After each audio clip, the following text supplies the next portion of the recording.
This is Border Crossings. I'm Larry London. Join us as we welcome Canadian singer-songwriter Lights into our studios. Lights won the Juno Award for Best New Artist in 2009 for her debut album, and also collected the Indie Artist for Favorite Solo Artist. This past year, Lights took home the Juno Award for Best Pop Album for her latest CD, Little Machines.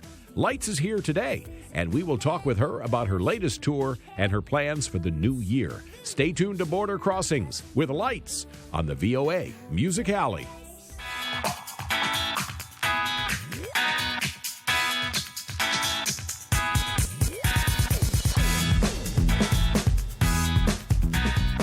Hi, I'm Larry London. Welcome to Border Crossings. We've got another great music talent in our studio. She is a multi-Juno Award winner from Canada who's traveled the world for her music, and she's lived abroad as well. We'll get into the story with Lights here in D.C., and welcome to Washington, to the Voice of America, Lights. Thank you. It's good to be here. That's an interesting name for a musician, Lights, and I understand it's your legal name. It is, yeah. It started as a nickname years ago, and then when I started this music project, on MySpace a lifetime ago. Yeah, MySpace.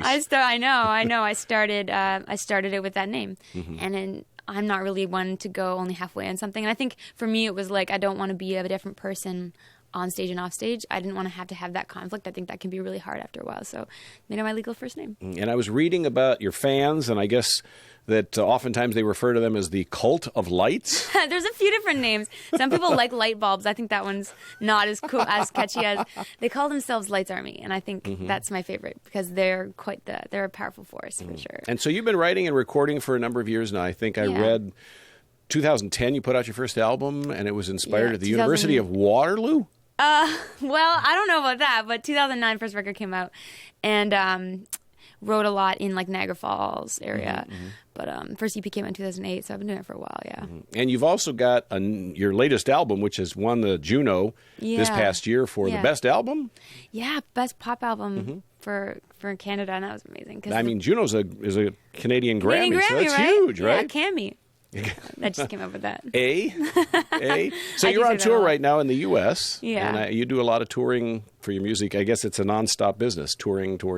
Yeah. Especially since this record came out, which is a year ago now, last fall, we've been on 3 major U.S. runs and a bunch of like fly dates and one-offs in between and festivals. So I feel like a lot of these cities we're playing on this run, we've already done once or twice on this record cycle, and it's pretty amazing. People are still coming out. I feel lucky for it every day. And you're on the road with another band. Yeah, we're doing a co-headliner with the Mowgli's, and then the Mowgli's. Yeah, it's been fun. Wow. And your fans, describe your fans. I mean, when the people come out to see you, young people, college people, what's the age? What's the mix? It's quite a mixed bag, and it's kind of been amazing because, I mean, like I said, my first EP came out in 2008.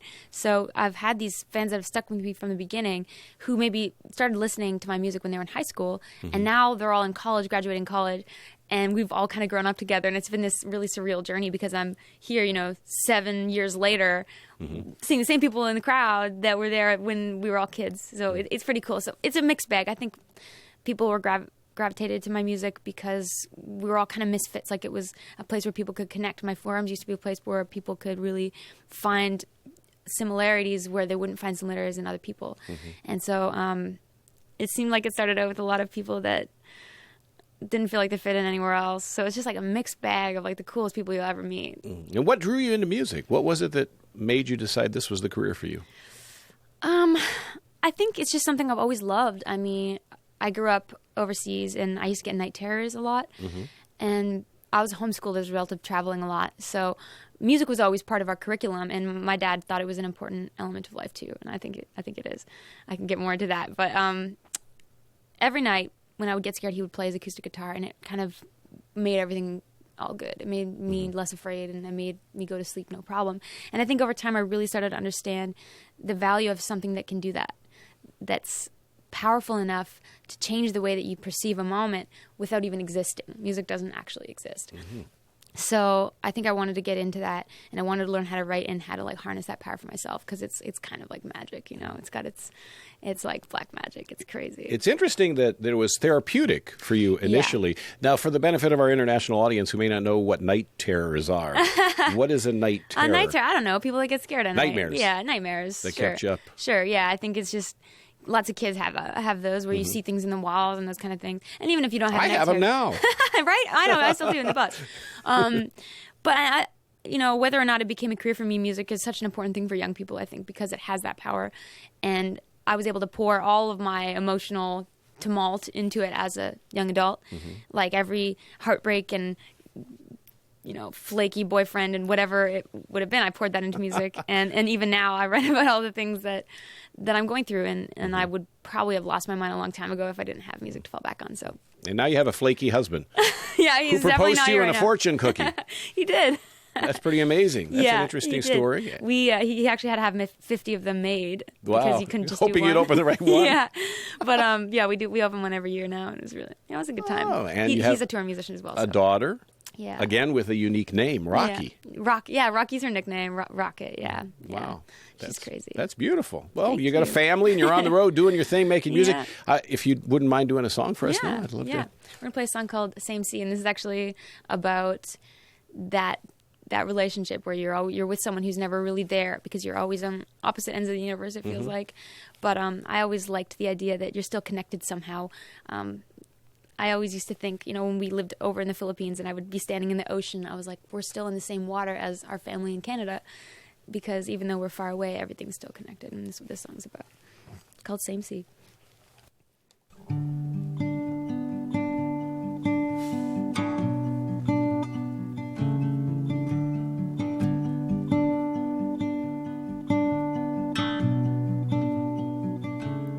Going the distance every occasion, headed for somewhere out of the way, moving and shaking every persuasion, keeping myself there caught in the waves, tread the water in the deep, just waiting for the tides to meet.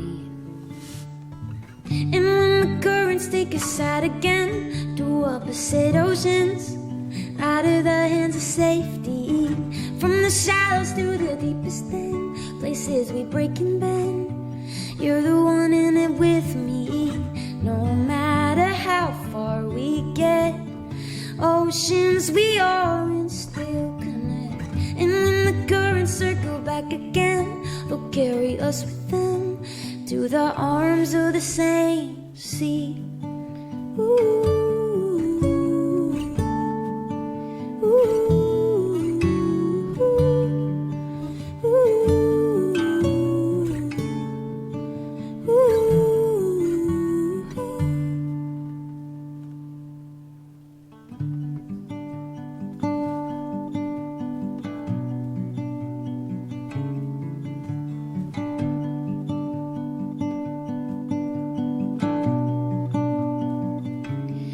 Isn't it all just part of the nature, piece of the business, part of the view?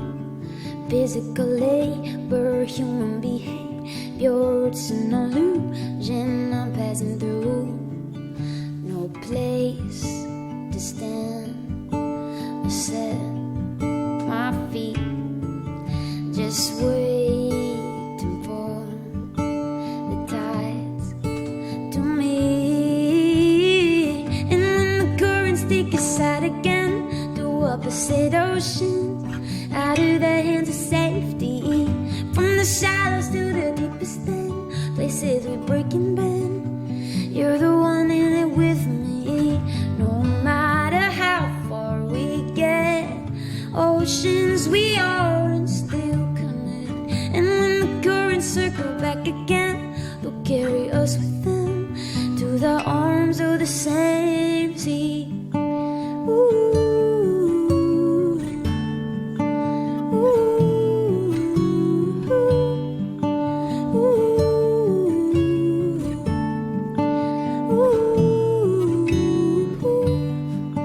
The tides were carried in, the lengths they take us through, they come around again and bring me back to you. When the currents take us out again, from the shallows to the deepest end, they'll carry us with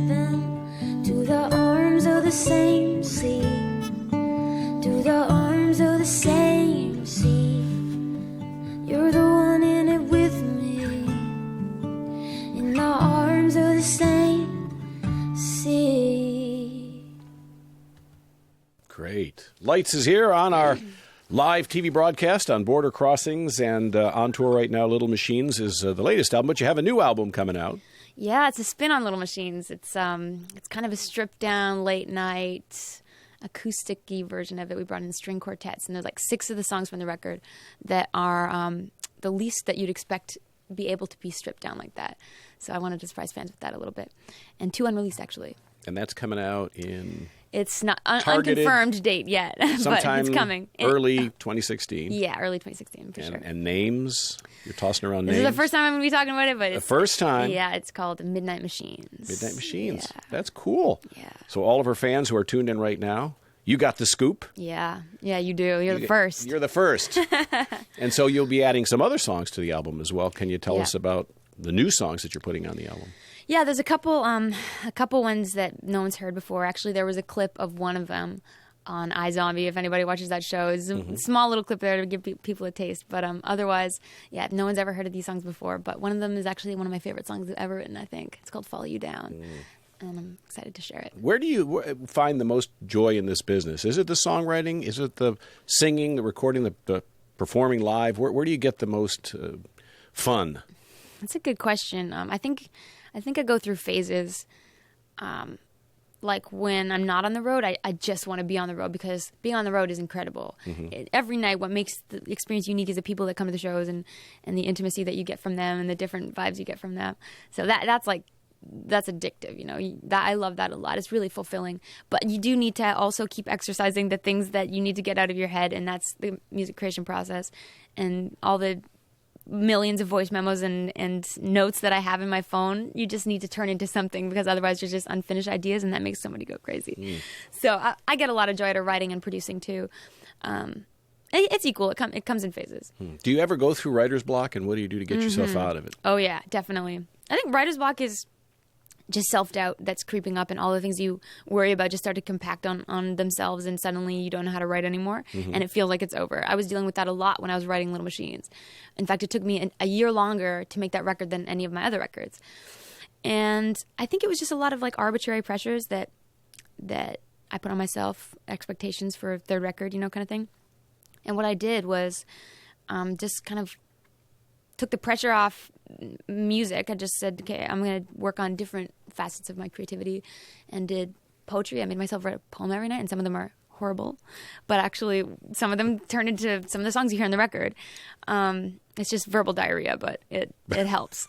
It really does. I highly recommend just writing it out. Start the process. Yeah, right? exactly. It gets it started. Yeah, and I did a lot of painting, just different things that exercise your creativity. It's all coming from the same muscle, I think. It's just avoiding the one that really frustrates you, and eventually it'll come back. I mean, talent never disappears. It just goes into hiding sometimes. Now, this is a good time to be an artist from Canada. I mean, everyone is from Canada right now. From Drake and The Weeknd and Shawn Mendes, and you go down the chart, everybody's from Canada. Yeah, it's amazing. There's a lot of great people coming over. Oh yeah, it's like everywhere you look, there's talent. I think in Canada there's a great support system for artists. Like we get grants and tour grants and grants to make records if we need to. So I think and plus we have CanCon laws, which enforces 30% of what gets played to be Canadian. So I think it's easy to be a Canadian artist and be unique instead of feeling like you have to claw your way to the top, sound like everybody else, Right. And there's so much more to you than just your music.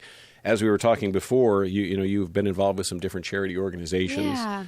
And I know you've done some cancer charity stuff and with World Health Organization as well. Yeah. I've done a few things. That I was the Pinktober ambassador 2014 for Hard Rock, and that was incredible, just raising awareness on breast cancer and raising funds for research.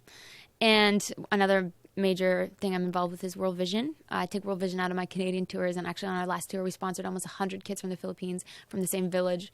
The goal is to go back and check out the difference that was made in that village, but really important place for me, obviously, because I grew up there and saw firsthand what people are experiencing. Best solution, I think, is just giving the kids an opportunity to make something of themselves. And another great organization I'm involved in is Music Counts. I was talking about the importance of music in youth and the ability to have access to instruments and just get out all that angst and put it somewhere. If my dad was a musician growing up, I wouldn't have had any access to instruments. I didn't have any music programs in my school. I think it's the first thing that gets cut when the budget's tight. So Music Counts makes sure everybody has access to that. Could you do another song for us? Yeah, I think so. This next song is, we were talking about writer's block and experiencing that feeling that everything is at the bottom. I think everybody kind of gets to that point at one time or another, and this song came out of that time. And it took me about a month to finish the song. I was trying to tell myself that things only get better from here. The song was really not coming together, and finally I like finished it, put it away, was working on another song, and sat in the bathtub, glass of wine, put my recording rig around the bathtub, was like working on this other song and kept going back to this song, kept going back to it. And then like in this eureka moment, this song completely evolved and came to me in that moment. I stood up in the tub and recorded it, and this song actually pulled me out of that point of zero inspiration and did what it's about. This is called Up We Go.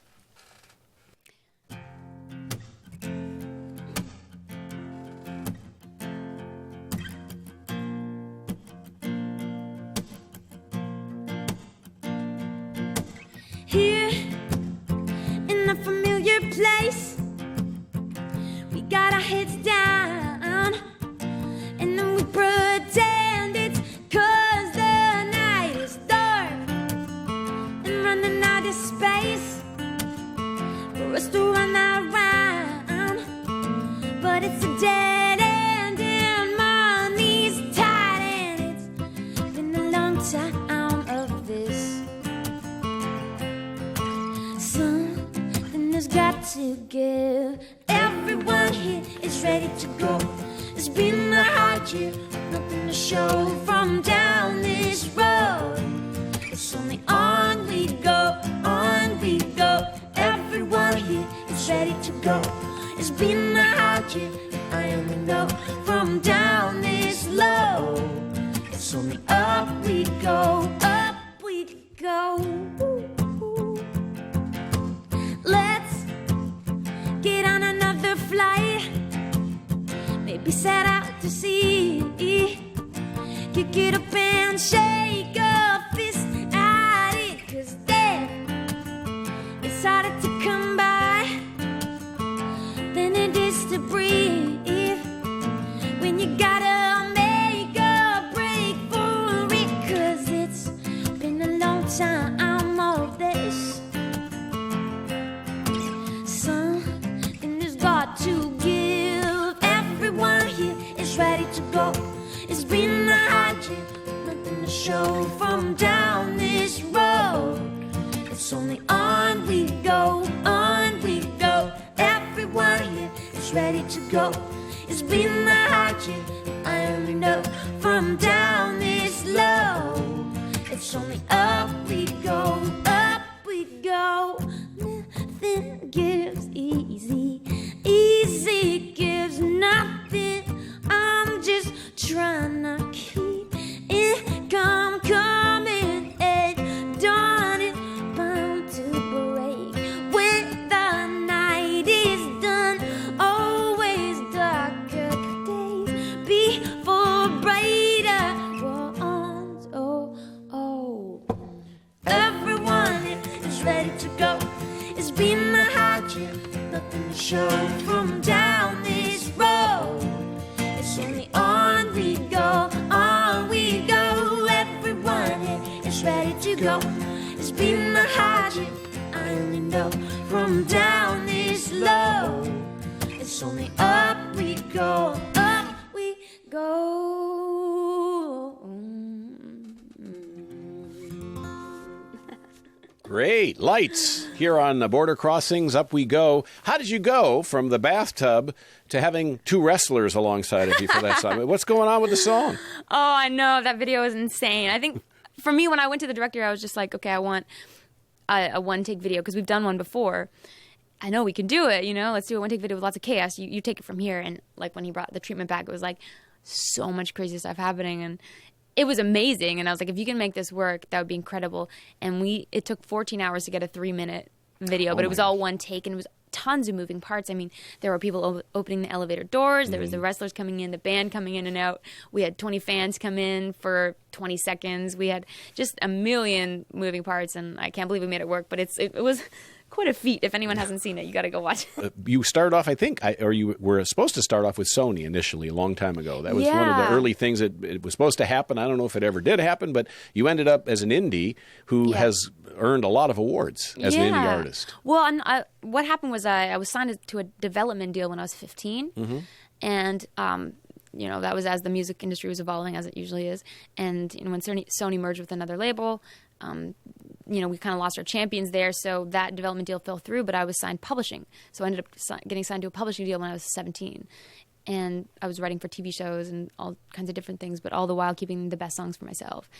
And then got picked up by Warner a couple years later, and I've been with Warner ever since, although there was one record cycle I released independently, but otherwise, I'm not indie anymore. But. And you've done the Lilith Fair, show. Yeah. You've done a lot of different larger festival-type shows and the smaller clubs as well. Do you have a preference? I mean, we played Coachella this year on my birthday. It's really hard to beat that. That was amazing. So that's got a vibe. I mean, we're, in front of thousands of people who are probably kind of high. And there's chandeliers and palm trees behind us. Like, those moments, those outdoor festivals are really hard to beat for that kind of a vibe. But, I mean, when you come to one of these shows like that we're doing on this tour, to a club show, we have our full lighting rig. Everything is like completely catered to the moment of the song, and there's something really unbeatable about that. So they're two very different vibes, and when you're in festival season, you kind of just want to do the outdoor ones, and right now, you can't beat coming to a show because it's pretty amazing. Now, do you tour around the world? Do you typically? We've toured mostly North America and Europe and UK. We haven't really gone anywhere outside of that yet. Did you live in Jamaica? We were there for about 5 months when I was growing up. So, wow. What part of Jamaica? It was like the interior, near Brownstown. Beautiful, beautiful country. And I imagine that has all influenced your writing. Yeah. Hey, I get asked a lot if the musical culture of where I lived influenced my music. And I don't know. I mean, I wasn't actively listening to music, I guess, when I was that young. It was, just kids' music, I guess. I don't know. Or whatever I was around. I could worship music being on the mission field. But that was one thing that really influenced me a lot. I mean, the idea with worship music is you know the song by the second chorus. That's pop music. And I learned a lot about that. Something anthemic, something simple, and something heartfelt that means a lot. That's always what music's been about for me. So, I mean, I think that the experience of traveling and being in those environments really did influence how I create. Has your writing changed now that you're a mom? I'm more inspired, actually, than I ever have been. I've been writing a ton, and I mean, I'm not writing about parenthood or anything like that. I tried, and it didn't turn out very well. But I think I just I'm less worried about everything. When you become a mother, I guess you reprioritize the things you invest your emotions into, because you only have so much time in a day. So I don't get all worked up about the little things, and I don't get so paranoid. And if my music career fails today, I've still got something amazing, and I have this beautiful family, and so I think it allows for this freedom that you need in order to be creative. You can't get too cornered, or else you just write crap. Yeah, well, I like your sound. Thank you. I really like your sound, and I'm excited about the new album. Yeah, I mean, this is a bit more like what the acoustic album will be than the full record. The full record's got the band, tons of analog synths and like live drums and guitar, like electric guitar. It's beautifully put together. So what else does 2016 hold for you? I mean, the new album comes out. Any other secrets? Any world tours? We're doing the only tour we have confirmed at this point is the Paraguay cruise, which is going to be amazing. Paramore puts on this cruise every year, and it's just going to be like a bunch of music and fun on a boat with a bunch of good friends, ex-ambassadors and churches and New Found Glory and Paramore. It's going to be really fun. And I mean, I'm not a big fan of boats, but I will. You get your patch. I'll get over that, and then hopefully another trip to the UK actually following that. All right. Well, we're happy to have you in our studio, and congratulations on all the success. Could you do another song? Yeah, I got one more for you. This is called Muscle Memory. This is about somebody who's really close to you and around you all the time being gone. I'm used to being away from my loved ones, so you kind of see a ghost of them, and kind of your reflex is to have them there all the time. So yeah, this is called Muscle Memory.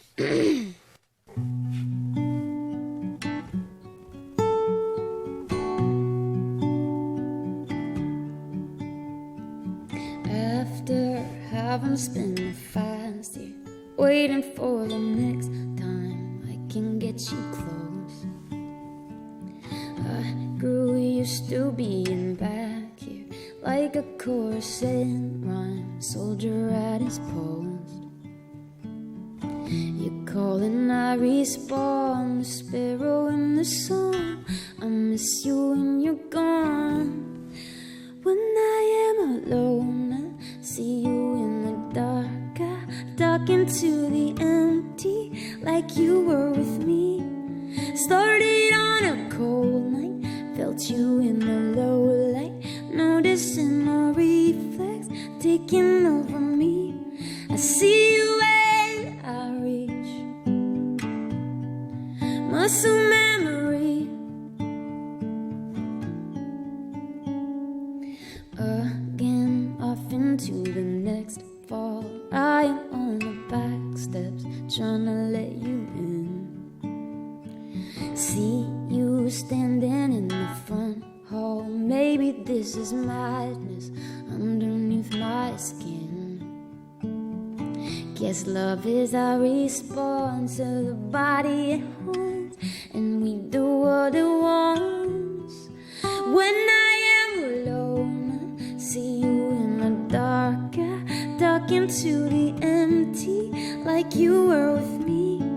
Started on a cold night, felt you in the low light, noticing my reflex taking over me. I see you when I reach muscle memory. I feel you endlessly, muscle memory. When I feel the chains of 1,000 words, and I speak your name like I know you heard. I can feel you here, I can feel you move, and it moves me too. Oh, when I'm playing games and I'm drinking wine, and I see your glass sitting next to mine. I can feel you there when you're not at home, like I'm not alone. When I am alone, duck into the empty like you were with me. Started on a cold night, noticing my reflex taking over me. I see you when I reach muscle memory. I feel you endlessly, muscle memory, muscle memory.